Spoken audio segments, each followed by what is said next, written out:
I attended Peking University's graduation ceremony and ran into a childhood friend from a neighboring school. He looked surprised. Wasn't I the same age as him? How was he a second-year student while I'd already graduated?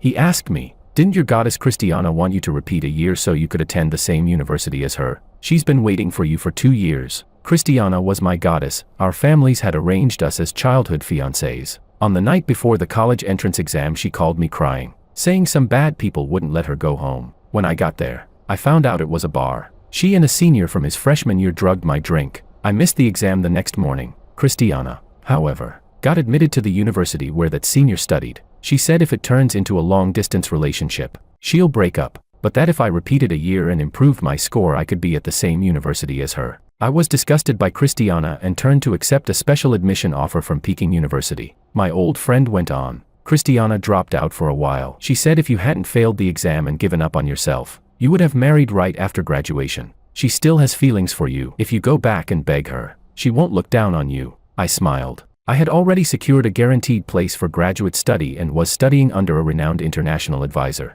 I had moved forward. She was stuck in place. Who exactly was looking down on whom? Chapter 1. When Jonathan heard me give my background, he swallowed hard. He scratched his head vigorously, a little at a loss for what to say. You got the recommendation for grad school, Peking University, and under a famous mentor. Jonathan's lips went pale as he murmured, "Only a fool would repeat a year." I gave a slight nod as someone called me over for photos. I was the only one who'd skipped a grade and graduated early, the youngest in the class. I'd been treated with a lot of care. As I went to take pictures, Jonathan grabbed my arm so hard the veins stood out. He was outraged, his voice loud enough to draw the other graduates' attention. Christiana was our high school's campus beauty. Do you know how many boys wanted to pursue her? She's your goddess. You had your forehead stitched after those local thugs beat you for her. How could you just not care?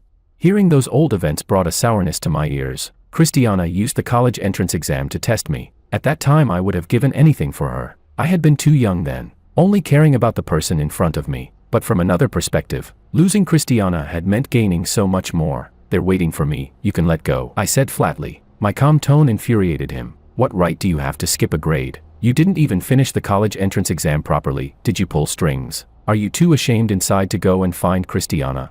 He ranted, his words packed with explosive anger. To the classmates watching, Jonathan looked like a clown. I could understand. To him, the unattainable goddess had been everything, while to me she barely mattered. Understanding didn't mean I would tolerate his outburst. I kicked him over. He lay on the ground still jabbering. "Stephen, I called it, didn't I?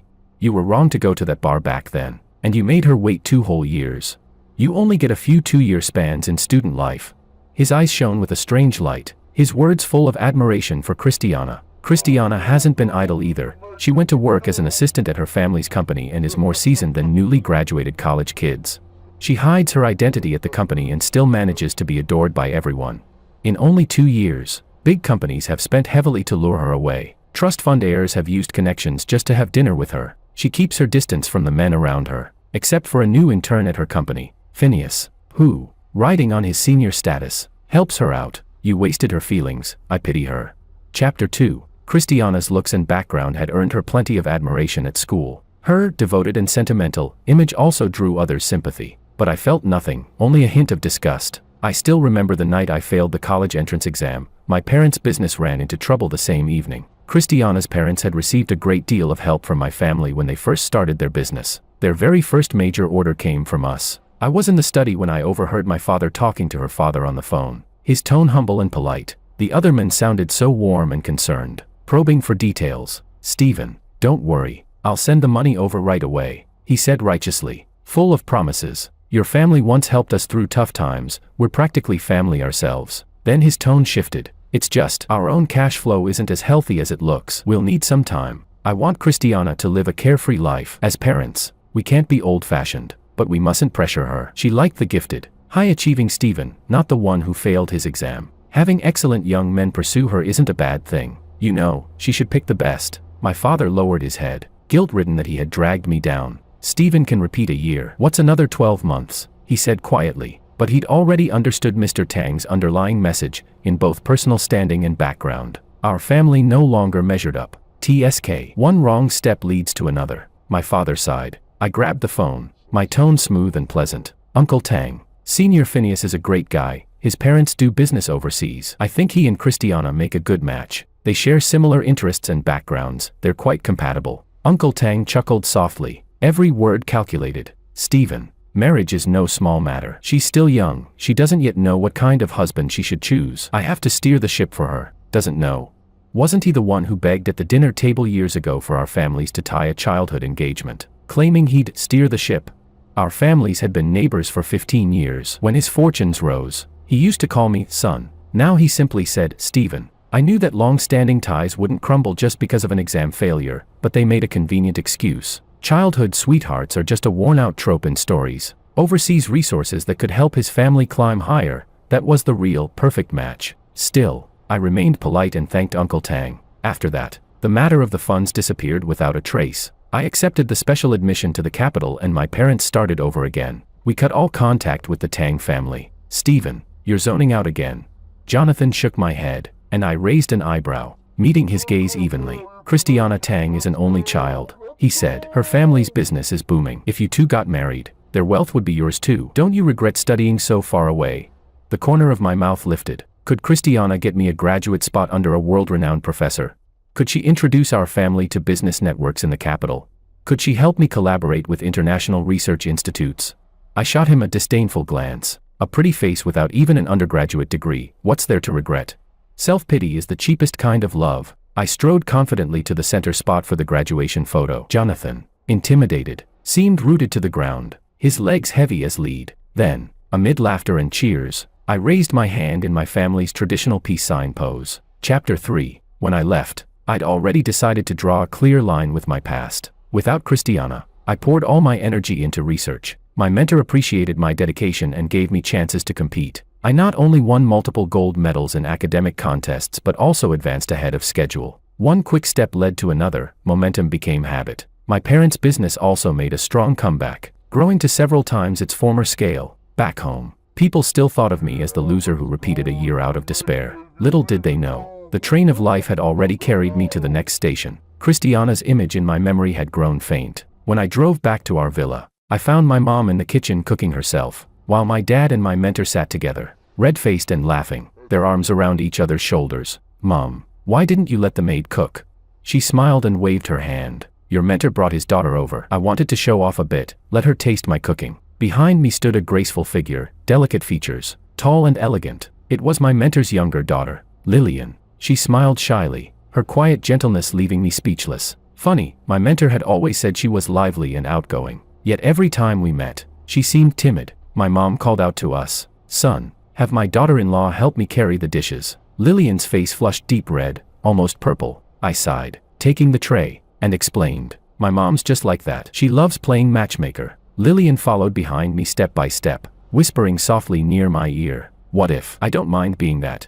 I froze for a moment. When I came to, she had already set the dishes neatly on the table. I adjusted quickly. Uncle Tang had taught me well, choose the best option available. A single childhood engagement had nearly changed my life. Back in school, I'd once gone to war for Christiana. When she cried, I dared to storm into the teacher's office demanding answers. For her carefully orchestrated romance, I had tried to be even more romantic. When I couldn't follow lessons at school, I'd spend my nights tutoring her for free. The teachers called us a perfect couple, a match made in heaven. Stephen was the good guy, they said, as long as you didn't make Christiana cry. Life only gives you about 20,000 days. I thought mine would be bound to Christiana. Then Phineas appeared and shattered that rule. He was our senior, transferring back from abroad during our second year. He spoke fluent English, and often played the role of the charming upperclassman. He'd share stories about life overseas, always composed and gentlemanly. I didn't think much of it. After all, boys who admired Christiana were like flowing water. He was just another drop.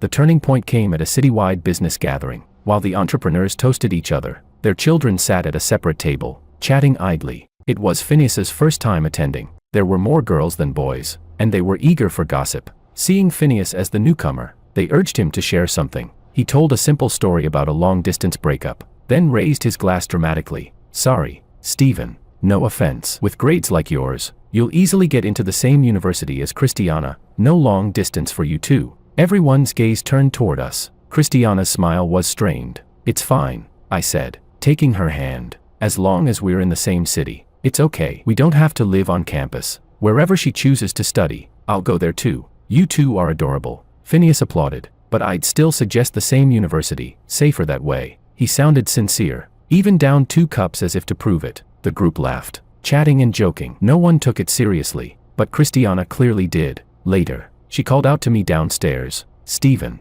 I don't want a long-distance relationship. Even in the same city, we'll be far apart. Don't overthink it, I said. I'll get my driver's license over the break. If I can drive, distance won't matter. I pulled out my phone and showed her a few universities she liked. They were all nearby, 10 or 15 minutes by car. Christiana leaned into me. Okay, maybe I overreacted. I comforted her, promising to practice driving that very night. Don't rush, she said softly. You sound anxious too. She seemed to relax, but I noticed the shadow in her eyes. After that, Phineas always found ways to bring up the topic of how first loves rarely last. Christiana, Stephen's handsome, you know. Last time I posted a picture with him, several girls asked for his contact. I turned them down for you. Christiana, I heard from the teacher that Stephen's applying to big city schools. You'd better keep up. Your scores are quite a bit lower. Christiana, the mock exam results are out. He ranked first in the city. Everyone's asking where he'll go next. They say you're often not by his side. Huh? Phineas never criticized me directly. On the contrary, he praised and admired me. But all that praise became a quiet catalyst for Christiana's doubts. She started disturbing my study sessions, taking over my free time. That was when our relationship faced its first real crisis. Chapter 4. At the 100-day pledge ceremony before the exam, I went on stage to give a speech with the girl ranked second in our grade. Afterward, backstage, the girl politely asked me about a problem she couldn't solve, and we discussed it briefly. Christiana happened to see us talking. She froze, then turned and walked away immediately. I chased her all the way to the school gate, but she had already gotten into her driver's car. With no other choice, I went to her house. Christiana, didn't we plan to go to the snack street today? Oh, you've got company now, haven't you? She said sarcastically. Stephen, I called you and you didn't answer. Turns out you were backstage flirting with another girl. What's wrong? Don't like pretty ones anymore? Prefer ugly ones now? I frowned. What nonsense are you talking about? She's just a classmate. We were discussing academics. And besides, you shouldn't insult people like that. Oh, you're defending her now? Christiana swept all the cosmetics from her dressing table onto the floor. The sound of breaking glass echoed one after another. I held her tightly. Christiana, you're overthinking. There's no other girl in my world but you. She pushed me away, demanding that I leave her house. If you're so innocent, she said, then go tell that girl you don't like her. No, tell her you hate her. Tell her never to talk to you again. I couldn't understand. The girl hadn't even confessed anything. Calling her disgusting out of nowhere would be cruel. Christiana, we're classmates. Do you even hear yourself? She screamed at me to get out. That was the first weekend we didn't see each other. At school, I looked for her more than 10 times. She ignored me every single one. We'd argued before, but we always made up by the afternoon. This time, she stayed angry for a long time. I was tormented, burning with frustration. Still, I thought, the exam's coming. She'll need me to help her review. The night before the college entrance exam, Christiana called me. Her voice was panicked. She begged me to come help her, said she was at Phineas's family's bar. A wave of emotion hit me. Phineas had just posted on his social media yesterday, saying he wanted to drink with someone, and now Christiana was at his place. I didn't have time to think. I drove there. I didn't want to go in, so I called her to come out, but all she texted back was, inside. In the most prominent seat of the bar, Christiana sat lightly made up, her pure demeanor clashing completely with the noisy, smoky atmosphere. When she saw me, her lips stiffened. Let's go. The exam's tomorrow. What are you doing here? If you want to drink, wait till after the test. I'll drink with you, I said, holding out my hand. She didn't even look at me. Only when my arm began to ache did she finally glance my way. Phineas smiled with fake warmth. Come sit, Stephen. Don't tell me you're still studying tonight. You've got to relax a little. Everyone turned to watch. Christiana gave a cold little laugh. What? Are you scared of Phineas now? I never realized you were such a coward. I sat down, expressionless. She sat close to Phineas. No one else around me. They looked like a couple. I called you here for a dare, she said. Who told you to actually come? I stared, anger flaring from my gut to my head. Christiana, are you insane? In this whole bar, can you find one other person taking the exam tomorrow besides us? Christiana bit her lip, then pushed the drink Phineas poured toward me. Drink this, and we'll go back to how things were. I'll take the exam tomorrow like a good girl, otherwise, I won't go at all. I looked at her for a long time. She wasn't joking. I lifted the glass and drank it down in one gulp. A wave of dizziness hit me instantly, my vision blurred. Something was wrong with that drink. Chapter 5. Their voices came and went in fragments. Phineas and Christiana were chatting and laughing as if I weren't even there. Half an hour later, I realized I was lying on a bed. When I woke up, I discovered I had missed the morning exam. In that instant, my entire world spun out of control. My night at the bar became the talk of the town. Teachers and classmates said they never imagined my stress was that severe. The label "the drunk student" was nailed to my forehead. People whispered that Christiana must have been blind, that I looked like a model student on the surface, but was rotten inside. They said I went drinking alone, got myself drunk, and then called my girlfriend to pick me up. My parents never asked for the full story. They were too overwhelmed by their business troubles. The Tang family, our supposed lifeline, kicked us while we were down, just like Christiana. Christiana offered me a choice: repeat the year and apply to the same university she'd gotten into. I answered her with action. We erased our traces in Haishi and moved the whole family to the capital. Jonathan, humiliated by my earlier rejection, spread my story back home. Soon, my phone wouldn't stop ringing. Calls came from every corner of the country. I ignored them all. I changed my number, planning to tell friends and relatives only after the gossip died down. But I underestimated Christiana. The next afternoon, after my senior took me on a tour of the lab, Christiana blocked me at the door. 2 years of working in a company had transformed her completely. She wore a fitted blazer and a short skirt, eye-catching and sharp. Her gaze was cold and piercing, her clenched fists trembling slightly. "How long are you planning to keep hiding from me?" Chapter 6. Her eyes were wet, her voice cracking with emotion. I lowered my gaze, my expression weary. "Get out of my way." She froze in disbelief, her chest heaving. "Stephen, do you even know what you're saying?" She lunged toward me, assuming I'd catch her like before, but I stepped back. Christiana fell hard to the ground. Her fair legs scraped and streaked with red. Her face turned pale as she stumbled to her feet. "Stephen, how could you treat me like this?" My patience thinned. I tugged at my collar, speaking lazily. "Oh, and how exactly have I wronged you?"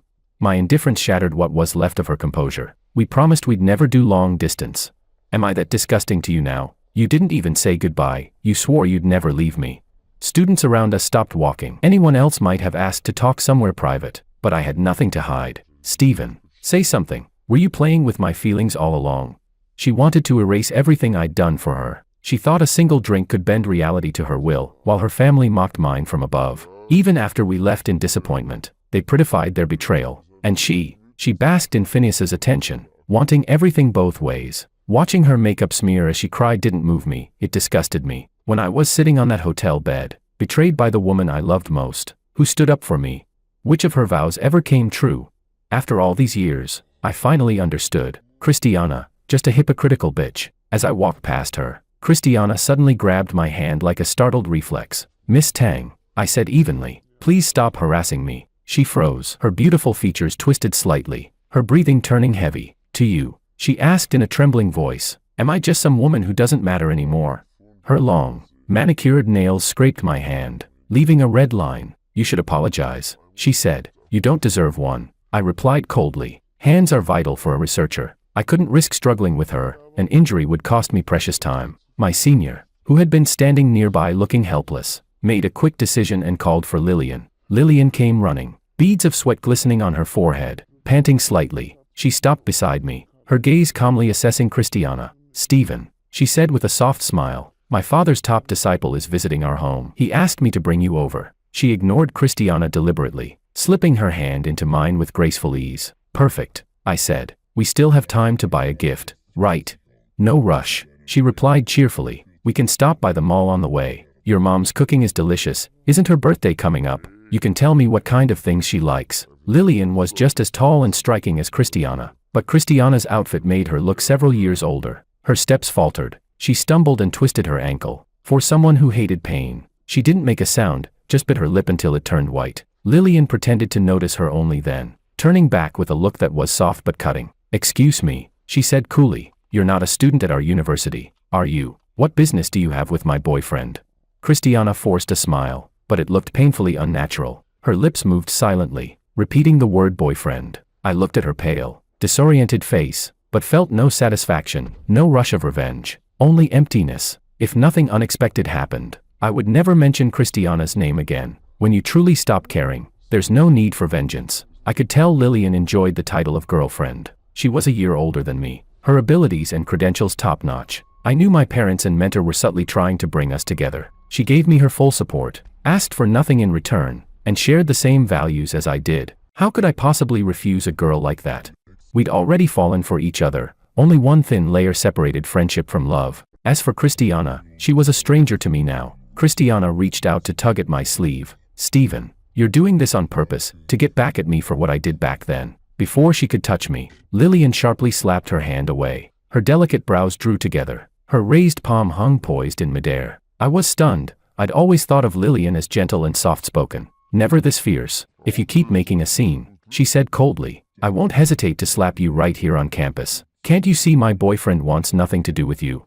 Her voice carried a cutting authority that made Christiana flinch. She opened her mouth to argue but no words came out. Her eyes reddened. Stephen, she pleaded softly, I shouldn't have fought with you. Please don't be angry. Let's just talk. The two of us. She glanced at Lillian bitterly. Why should I waste my time on someone who has nothing to do with me? I replied. I wasn't the Stephen from 2 years ago. Then I took Lillian's hand. I'll drive, I said lightly. Bought the car back in my freshman year. No girls ever sat in the passenger seat before. Chapter 7. Lillian answered softly, her tone sweet and calm. Hand in hand, we walked with an easy rhythm. From the lab to the school gate was a straight path, one you could see the end of at a glance. It looked short, but walking it took more than 10 minutes. When I turned back, Christiana was still standing in the same place. From afar, she was nothing more than a small, fading shadow. The shortest distance between 2 points is a straight line, but for us, those 2 points would forever remain parallel, never to meet again. I couldn't see her face clearly, but I knew, her pride had been shattered. She couldn't understand how I could be so utterly indifferent,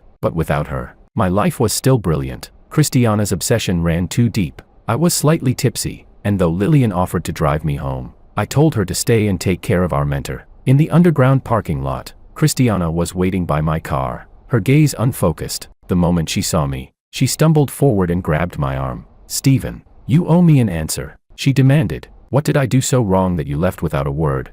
You blocked every way I could reach you. The haze of alcohol vanished in an instant. Christiana, I said coldly, what exactly do I owe you? It's been 2 years. You said you bought a car so you could see me every day. Was that a lie too? You got into Peking University and didn't tell me. I waited for you to repeat the year, and instead you graduated and got yourself a girlfriend. What am I to you?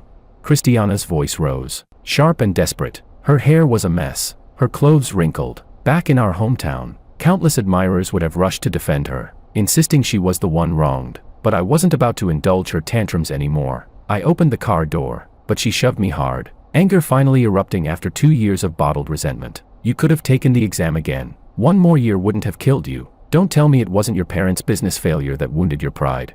You could have just talked to me. If we got married, my family's company would have been yours. Why couldn't you let go of your damned pride?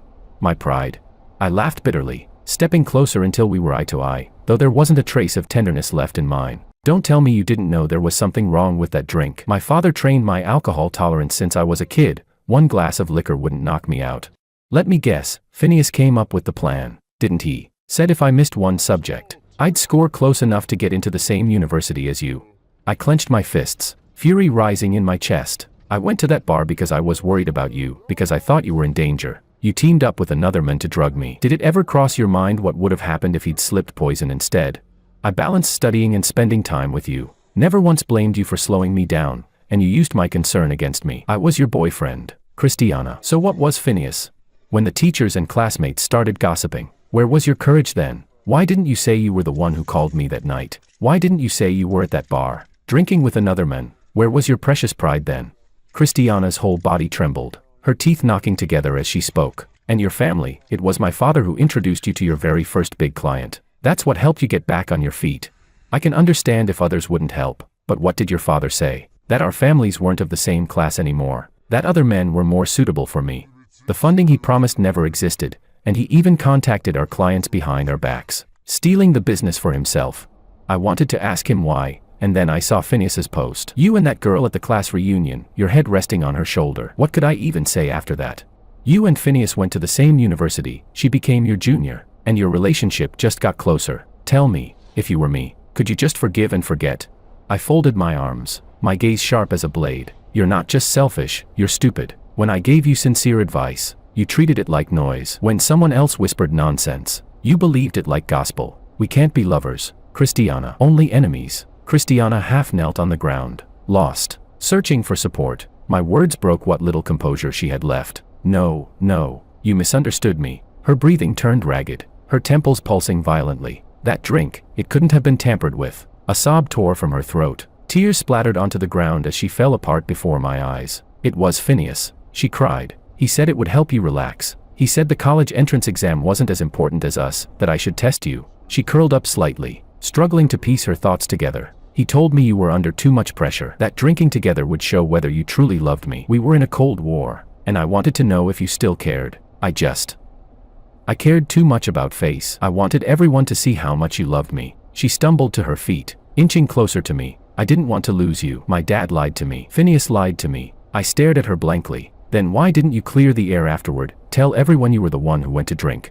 She was silent. After a long pause, Christiana spoke again, her voice dull and defeated. My father forced me to intern at his company. He took my phone away and made me work as his assistant. He said you insulted him over the phone. Phineas backed him up. Then he showed me screenshots, said you'd added several girls on WeChat. The profile pictures looked just like yours. Her lips pressed into a thin line. I had my doubts, but when you blocked me, I got angry. Christiana gave a bitter smile. Every time we fought, you were the one to apologize first. I thought, this time wouldn't be any different. I thought if I waited, you'd turn back, but you never did. Chapter 8. Christiana took a deep breath, her fingers tightly interlocked. I dropped out of school and threw myself into work. She said hoarsely, I blamed you for being heartless, but I couldn't stop missing you. Last year, my dad tried to push me toward Phineas. Our family wanted to expand overseas, and his family had the right connections. Her words poured out in a rush. I didn't say yes, but I didn't say no either. I thought, maybe I could make you angry. So in public, I appeared with Phineas, side by side, but deep down, Stephen, I knew I loved only you. To me, it was laughable. She'd had countless chances to resist, but she never did, not once. Phineas had ulterior motives, and Christiana played along, half rejecting, half inviting. Love, once tainted by betrayal, only disgusts when revisited. She cried uncontrollably, lowering herself in a way she never had before. But there was no us anymore. One wrong step led to another, until the whole path collapsed. If I used her own tricks against her, she'd probably wish me dead. I had no interest in hearing her repentance. So I got in the car and rolled down the window. Don't come looking for me again, I said calmly. I love my girlfriend very much. She'd never get angry with me, but I won't let her be hurt either. Christiana panicked, almost hysterical. As I started the engine, she leaned against the window, keeping up with the car as it moved. Stephen, you're not married yet. I still have a chance, right? I know I was wrong. I'll give up the Tang family. Give up Phineas. I just want you. Everything I have, my body, my life, it's all yours if you'll just come back to me. I hit the brakes. Her face lit up with desperate hope. You're forgiving me? I shook my head, voice steady. Christiana, you're imagining things. I've been drinking, so I can't drive. My chauffeur's already on the way. I felt strangely calm, detached, as I asked the question that silenced her. The day your father kicked us when we were down, our families became enemies. Tell me, Christiana, could you abandon your father and cut ties with your family for me? Christiana froze. The words seemed to knock the air out of her. Her lips quivered, but no sound came. I'm not here to make you regret anything. I continued. I don't need you to give up anyone for me. I'm happy with my life now. I enjoy it. Your reappearance only brings chaos. In the future, no. For the rest of my life, don't ever bother me again. The chauffeur arrived, and the car pulled away. Through the rearview mirror, I saw Christiana running after me, her image growing smaller and smaller. 3 seconds later, a cry of despair echoed through the parking garage, sharp, raw, and unwilling to fade. Chapter 9. A month later, I attended an academic symposium and ran into my former homeroom teacher. She told me that Christiana had withdrawn from university. Phineas's chain of bars had all gone up in flames, simultaneously. The interiors were decorated with imported materials, and the fire caused enormous losses. Phineas's family then swallowed a shipment of Tang family goods, claiming it was a natural disaster and the cargo was lost in transit. The two families fought for a month before cutting ties completely. Christiana Tang was suddenly promoted from assistant to vice president, overseeing every aspect of the company. But she wasn't skilled at management. Tang Group's profits hit record lows, and the stock price plunged again and again. Then Lillian told me someone had sent her an anonymous text message, offering $5 million if she stayed away from me for 2 years. I didn't need to guess, I knew it was Christiana. 2 years, the timing was too deliberate. Did she really think that stealing 2 years from Lillian would somehow make them equals again? Lillian cursed furiously, deleted the message, and blocked the sender. The next time I saw Christiana was when I earned my doctorate. My mentor took me to another conference. Some companies were eager to hand me their business cards. Lillian and I attended in formal wear, hand in hand, officially announcing our relationship. My mentor proudly introduced me to everyone. He's my best student, and soon to be my son-in-law. Our engagement ceremony's next month. You must come. Around us, congratulations poured in from all directions. Only in the corner sat a woman dressed elegantly but surrounded by an air of desolation. Christiana had grown thin. Her once bright eyes now dull, locked onto me without blinking. People greeted her, but she didn't respond. She couldn't seem to hear them. Lillian noticed and asked curiously, "That woman looks kind of familiar. Do you know her?" I chuckled and tapped her nose. "No, never seen her before. Let's go to my place tonight," I added. "My mom knitted you a scarf." Lillian's eyes lit up. "Really? I've been craving your mom's cooking." After my speech, I looked back toward the corner, but the figure was gone, as if she'd never been there at all, like a dream that dissolved with the morning light. Chapter 10. In the capital, I ran into someone I never expected to see again. Phineas. He invited me to dinner with his girlfriend, a woman with permed hair and a taste for bright, gaudy colors. At first, I didn't intend to go, but confidence changes things. I wanted to see what game he was playing. "Stephen, you won," Phineas said after 2 drinks, his tone oddly calm. His girlfriend didn't understand Chinese, so he spoke freely. "Christiana would rather stay single for life than be with me." I sipped my wine and said evenly, "And how is that my problem?" He went quiet for a few seconds, frowning, unsure how to read me. "Stephen, Christiana broke off our family's partnership because of you." I stood up. "If you're going to keep circling around the point, I'm leaving." Their messy family drama was none of my concern, but what he said next stopped me cold. "I want to apologize." That night at the bar, there was something in the drink. I raised an eyebrow, surprised that he could admit it so openly. With his pride, bowing his head meant things must have gone badly for him. He rubbed his palms together nervously. In just 2 years, he'd already started balding, small patches, but noticeable up close. "I know your time's valuable," I said flatly. "So is mine. I didn't come here to drink. I have trauma from that night." My blunt tone made his mouth twitch involuntarily. He poured me a glass of wine with exaggerated politeness. "Stephen," he said humbly, "I know I've sunk low, but I have no one else to ask. The economy's bad. Overseas tariffs are killing us. My family's on the verge of bankruptcy. You've got connections everywhere. Could you help us find a way out?"